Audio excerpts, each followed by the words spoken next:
سیر و تفریح کے لیے روانہ ہو رہا ہے۔ چنانچہ میں بھی اس سفر میں لشکر کے ساتھ شامل ہو گیا۔ خلیفہ نے ایک ایسی وادی میں لشکر کے پڑاؤ کا حکم دیا جو نہایت وسیع و عریض، خوبصورت اور صاف ستھری تھی۔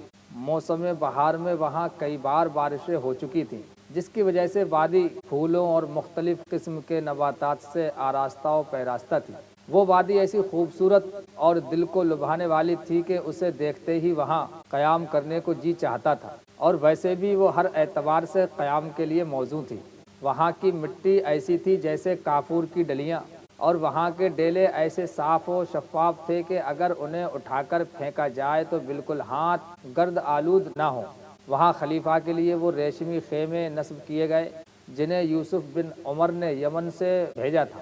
پھر ان خیموں میں سرخ ریشم کے 4 بستر لگائے گئے اور ایسے سرخ ریشمی تکیے ان پر رکھے گئے۔ جو تمام انتظامات کے بعد جب محفل سج گئی اور تمام لوگ اپنی اپنی نشستوں پر بیٹھ گئے تو میں نے سر اٹھا کر خلیفہ کی طرف دیکھا۔ اس کی نظر بھی مجھ پر پڑی۔ اس کے دیکھنے کا انداز ایسا تھا گویا وہ کہہ رہا ہو، بولو کیا بولنا چاہتے ہو۔ میں نے کہا، اے امیر المؤمنین، اللہ تبارک و تعالیٰ آپ پر اپنی رحمت نازل فرمائے اور آپ کو نعمتوں پر شکر کرنے کی توفیق عطا فرمائے، اور امور خلافت میں اللہ تبارک و تعالیٰ آپ کو سیدھے راہ پر رکھے اور آپ کا انجام ایسا فرمائے جو قابل تعریف ہو۔ اللہ تعالیٰ نے آپ کو یہ نعمتیں اس لیے دی ہیں تاکہ آپ ان کے ذریعے تقوی اختیار کریں۔ اللہ تعالیٰ نے آپ کو بکثرت پاکیزہ نعمتیں عطا کی ہیں، ان میں کوئی کدورت یعنی میل نہیں ہے، اور ایسی نعمتیں عطا کی ہیں جن میں خوشیاں ہی خوشیاں ہیں، غم نہیں ہے۔ آپ مسلمانوں کے لیے ایک قابل اعتماد خلیفہ ہیں، اور آپ ان کے لیے خوشی اور سرور کا باعث ہیں۔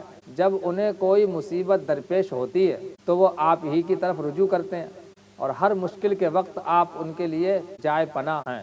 اے امیر المؤمنین، اللہ تبارک و تعالیٰ مجھے آپ پر فدا کرے۔ جب مجھے آپ کی ہم نشینی اور زیارت کا موقع مل ہی گیا ہے تو اب میرا حق بنتا ہے کہ اللہ تعالیٰ نے آپ پر جو نعمتیں نچھاور فرمائی ہیں اور جو کمالات عطا کیے ہیں، میں آپ کو ان کی یاد دہانی کراؤں اور آپ کو ان نعمتوں پر شکر کرنے کی ترغیب دلاؤں۔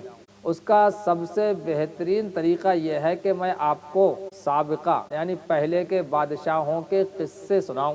کیا آپ کی طرف سے مجھے اس بات کی اجازت ہے؟ یہ سن کر خلیفہ ہشام بن عبد الملک سیدھا ہو گیا، سب تکیے ایک طرف رکھ دیے اور کہا، اب مجھے پہلے بادشاہوں کے حالات بتاؤ۔ میں نے کہا، امیر المؤمنین، سابقہ بادشاہوں میں ایک بادشاہ تھا، وہ بھی سیر و تفریح کے لیے ایسے ہی موسم میں نکلا جیسے آپ نکلے ہیں۔ اس سال بھی خوب بارشیں ہوئی تھی، زمین پھولوں اور نباتات سے مزین ہو گئی تھی۔ جب اس بادشاہ نے ان تمام نعمتوں، اپنے مال و متاع، خدام اور لشکر کی طرف نظر کی تو بڑے فخر سے کہنے لگا، جیسی نعمتیں میرے پاس ہیں کیا کسی اور کو بھی ایسی عظیم الشان نعمتیں ملی ہیں؟ اس وقت اس کے لشکر میں ایک حق گو مرد مجاہد بھی تھا۔ اس نے بڑے دلیرانہ انداز میں کہا، اے بادشاہ، تو نے ایک بہت بڑے امر کے متعلق سوال کیا، اگر اجازت ہو تو میں اس کا جواب دوں۔ بادشاہ نے کہا، ہاں، تم جواب دو۔ چنانچہ اس مرد مجاہد نے فرمایا، اے بادشاہ، یہ جو نعمتیں تمہارے پاس موجود ہیں، کیا یہ تمام کی تمام نعمتیں ہمیشہ تمہارے پاس رہیں گی؟ کیا ان میں کمی واقع نہ ہوگی؟ کیا یہ تجھے بطور میراث نہیں پہنچی؟ کیا تجھ سے زائل ہو کر یہ تیرے بعد والوں کو نہ مل جائیں گی؟ جب بادشاہ نے اس باہمت مخلص مبلغ کی حقیقت پر مبنی گفتگو سنی تو کہنے لگا، اے نوجوان، تو نے جو باتیں کی وہ بالکل برحق ہیں، سچ ہیں، کیونکہ ان نعمتوں میں کمی بھی ہو جائے گی، اور جس طرح یہ مجھے میراث ملی ہے اسی طرح میرے مرنے کے بعد میرے ورثاء کو مل جائے گی۔ یہ سن کر اس باہمت مبلغ نے کہا، اے بادشاہ، جب یہ سب باتیں حق ہیں تو پھر ان معمولی نعمتوں پر فخر کرنا ایک تعجب خیز بات نہیں ہے کیا؟ اے بادشاہ، یہ نعمتیں تیرے پاس بہت کم عرصے رہیں گی، اور جب تو اس دنیا سے جائے گا تو خالی ہاتھ جائے گا، اور کل بروز قیامت تجھ سے ان تمام نعمتوں کا حساب لیا جائے گا، اور یہ انتہائی سخت امر یعنی کام ہے۔ پھر بھی اس دنیا فانی میں تیرا دل کیوں کر لگا ہوا؟ دین کا درد رکھنے والے مبلغ کی یہ باتیں بادشاہ کے دل میں تاثیر کا تیر بن کر پیوست ہو گئیں۔ اس کی آنکھوں سے غفلت کا پردہ ہٹ گیا اور اس نے بے چین ہو کر کہا، اے نوجوان، پھر تم ہی مجھے بتاؤ کہ میں ان مصیبتوں سے نجات پا کر کس طرح اپنے مقصد اصلی تک پہنچ سکتا ہوں۔ اس پر اس خیر خواہ مبلغ نے کہا، اے بادشاہ، تیرے لیے نجات کے لیے دو راستے ہیں۔ ایک تو یہ کہ تو اپنی بادشاہت قائم رکھ اور ہر حال میں اللہ تعالیٰ کی اطاعت کر، تمام فیصلے شریعت کے مطابق کر، عدل و انصاف سے کام لے، خوشی و غمی، تنگی اور فراخی، ہر حال میں اپنے اللہ تبارک و تعالیٰ کا شکر ادا کر۔